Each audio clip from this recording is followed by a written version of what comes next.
Cordial saludo, apreciados estudiantes. En esta sesión vamos a hablar de las propiedades de los números naturales con el repaso que venimos haciendo. En una primera instancia, hablando sobre el sistema de posición decimal que hemos estudiado, recordando que un número podemos dividirlo en unidades, decenas y centenas, pueden ser de mil o de millones. Cuando utilizamos un instrumento como el ábaco, en cada columna podemos representar unidades, decenas y centenas. Y cada número de objetos en cada una de las columnas nos representa las cantidades. Por ejemplo, aquí tenemos en las unidades, tenemos 3 objetos a 3 unidades. No hay nada en las decenas, 0 decenas. Aquí aparece un 1, es decir, que aquí en las centenas hay un objeto. ¿Sí? Entonces, ese objeto, obviamente, representa esa centena, 103. Acá tenemos 5 unidades, una decena y 3 centenas, 315. Acá tenemos 2 unidades, 3 decenas y 4 centenas, que sería 432. En el tercer ábaco. Es decir, que podemos representar cualquier número que tengamos en un ábaco, sabiendo quiénes son las unidades, decenas y centenas. Obviamente podemos encontrarnos de pronto con más columnas. Entonces, podemos representar en esas columnas no solamente la unidad, la decena, la centena, sino también podemos tener las unidades de 1000, la decena de 1000, la centena de 1000, ¿sí? Entonces, por ejemplo, si yo tengo el número 312.754, comenzando por las unidades, yo podría decir, ¿cierto?, que tengo 4 unidades. Entonces puedo colocar acá 4 unidades en la primera columna, que son las unidades, bien las decenas, entonces deberíamos colocar las decenas,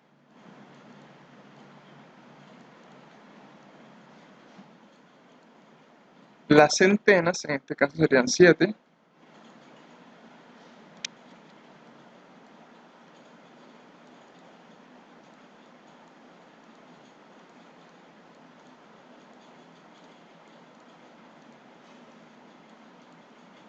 a colocar aquí la séptima, 7 centenas, 2 unidades de 1000, una decena de 1000 y 3 centenas de 1000.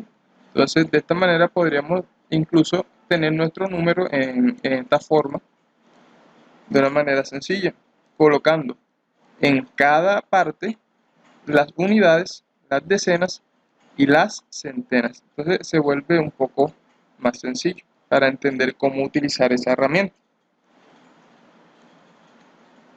También podemos representar un número cierto en un cuadrito, indicando quiénes son sus unidades, decenas y centenas, tanto para miles como para millones.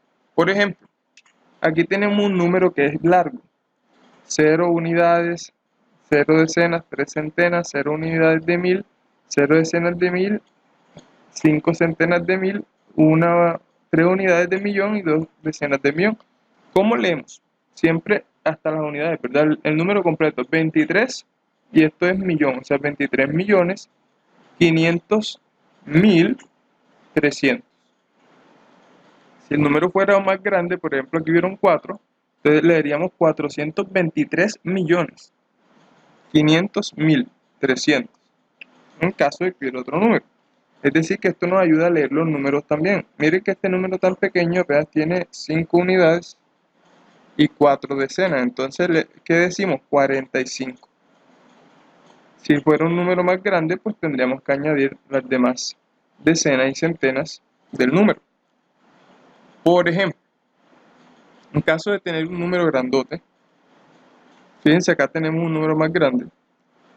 Empezamos a ver quiénes son las unidades. Aquí está la unidad. Aquí tenemos la unidad de 1000. Aquí tenemos la unidad de millón.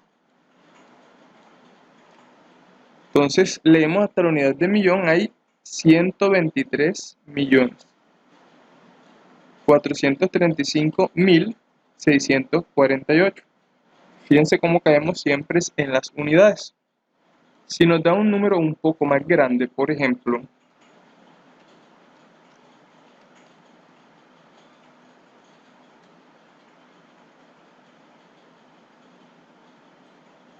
Miren este número tan grande.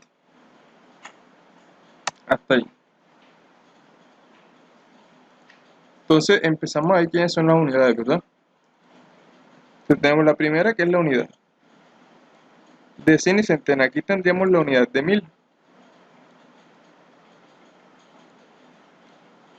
Decena y centena. Acá tendríamos la unidad de millón. Decena y centena. Y esta sería la unidad de 1000 de millón. Entonces cayendo siempre en las unidades, ¿verdad? Decena de 1000 de millón, centena de 1000 millón, y esta es la famosa unidad de billón, que ya quedamos de 3 en 3. Entonces podemos leer. ¿Por qué les pongo este ejemplo? Porque algunas veces en actividades los estudiantes confunden los miles de millones con los billones. Entonces, para llegar al billón necesitamos superar la decena de unidad de 1000 de millón. Entonces, aquí tendríamos un billón, ¿cierto? Que sería este. Luego leemos todo este número completo hasta el millón. Fíjense cómo lo podemos hacer de fácil. Entonces sería un billón. El número que sigue es 657.897.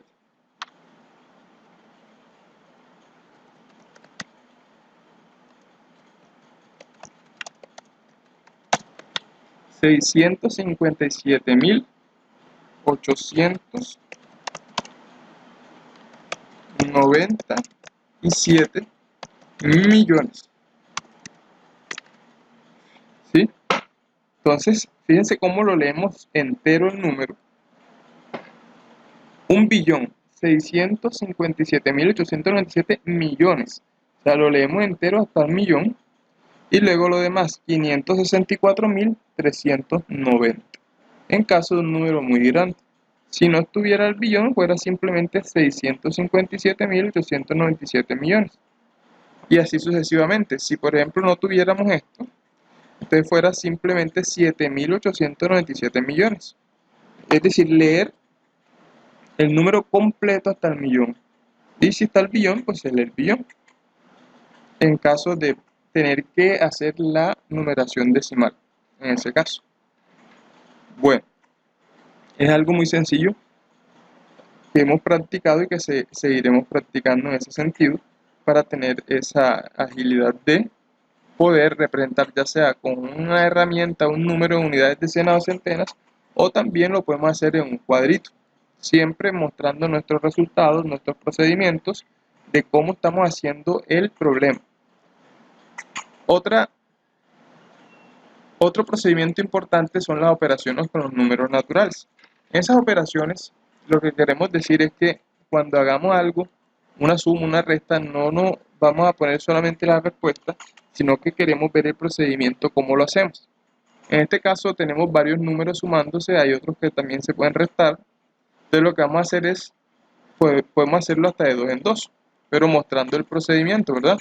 Si en este caso es tan sencillo, yo puedo decir que 8 más 4 da 12. 12. Estos dos dan 12. Te puedo mostrarlo acá de una manera sencilla. Vamos a mostrarlo. Entonces, estos dos dan 12. Bajo el siguiente, que es el 3, es 12 más 3, 3 más 2, que es 5, y esto que es 1, entonces ya sabemos que estos dos dan 15, y bajo el otro número que es 5.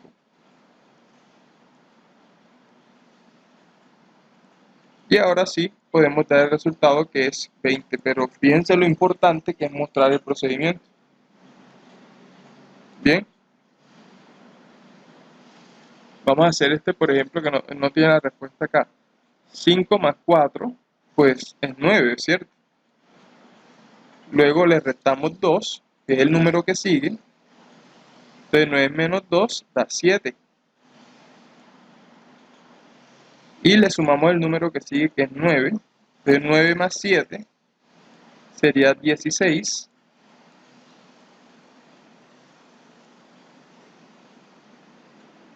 Y le restamos el número que sigue. Entonces tenemos un 13.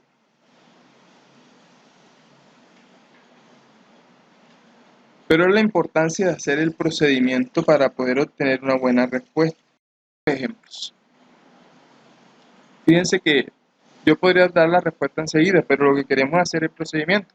Entonces podemos hacerlo como veníamos haciéndolo. 4 más 5 es 9, ¿cierto? Queda 9 menos 2. Entonces usted lo va a hacer obviamente de una forma más específica en su cuaderno, mostrando los procedimientos. Así que podemos decir aquí que 4 más 5 es 9. Luego de que sumamos 4 más 5, 9, le restamos 2. Y ese 2 me va a dar 9 menos 2, 7, ¿verdad? Y a ese 7 le sumamos 3. Y ahí sí obtenemos nuestro resultado final. Y por eso decimos que es 10.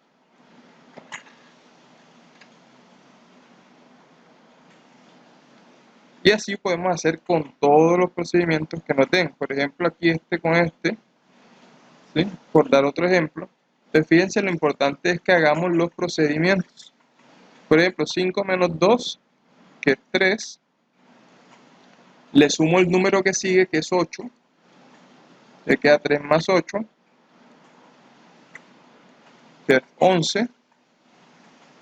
Y luego le resto el número que sigue. Y vamos bajando los números. Entonces podemos decir que eso es 7.